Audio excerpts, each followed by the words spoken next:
मालवण नगरपालिकेवर कुणाचा झेंडा फडकणार? नारायण राणे प्रतिष्ठा राखणार की शिवसेना भाजप युती सत्तेवर येणार? मालवण काँग्रेस नेते नारायण राणेंचा बालेकिल्ला, त्यामुळे संपूर्ण राज्याचं लक्ष या नगरपालिकेकडे लागलंय. लोकसभा आणि विधानसभा निवडणुकीत राणे पितापुत्रांचा पराभव झाल्यानंतर मालवणात होणारी ही पहिलीच स्थानिक स्वराज्य संस्थेची निवडणूक आहे. मालवणात वर्चस्व निर्माण करण्यासाठी राणेंनी चांगलीच कंबर कसली आहे, तर त्यांना रोखण्यासाठी युती सज्ज झाली आहे. मालवण नगरपालिकेमध्ये काँग्रेस आणि राष्ट्रवादी काँग्रेसची आघाडी झाली असून काँग्रेस 15 तर राष्ट्रवादी काँग्रेस 2 जागा लढवते. युतीमध्ये शिवसेना 9 आणि भाजप 8 जागेवर निवडणूक लढवते.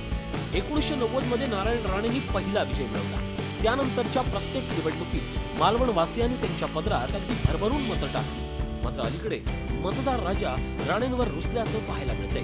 गेल्या 2 वर्षात राजकारणाच्या पुलाखालून बरंच पाणी वाहून गेलंय. तेव्हा या निवडणुकीत कोण बाजी मारतं याकडे सगळ्यांचं लक्ष लागलंय. युतीसमोर राणेंचं आव्हान नसल्याचं शिवसेना भाजपचे नेते सांगतायत. शिवसेनेने मला या पदासाठी त्यांनी उमेदवारी जाहीर केली. लोकांना विश्वासात घेऊन काम करणार, कुठले विचार लोकांपर्यंत लादणार नाही. नारायण राणे हा शब्द मालवणवासियांनी आता विसरून गेलेले आहेत. येणाऱ्या काळामध्ये फक्त याचं एक परत रूपांतर फक्त निश्चित दिसेल.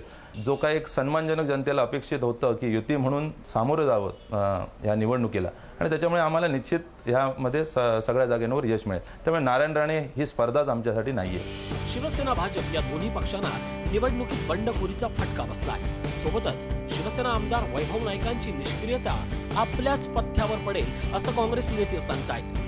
आतापर्यंत ज्या शिवसेनेने मोठमोठी वल्लग्न केलेली आहेत, ही वल्लग्न आतापर्यंत कुठे पुढे झालेली नाही. त्यामुळे नक्कीच या भाजप शिवसेनेचा जो काही युतीचा जो प्रस्ताव आहे तो प्रस्ताव लोक नाकारतील. त्यामुळे नारायण राणेंनी जी आज विकास कामाची कमी अधिक प्रमाणात बंडखोरीचा फटका बसलाय. आता येत्या 28 नोव्हेंबरला मालवणी मतदार राजा कुणाच्या बाजूने कौल देतो याकडे सर्वांचं लक्ष लागलंय. विकास गावकर, झी मीडिया, सिंधुदुर्ग. झी 24 तास रहा एक पाऊल पुढे.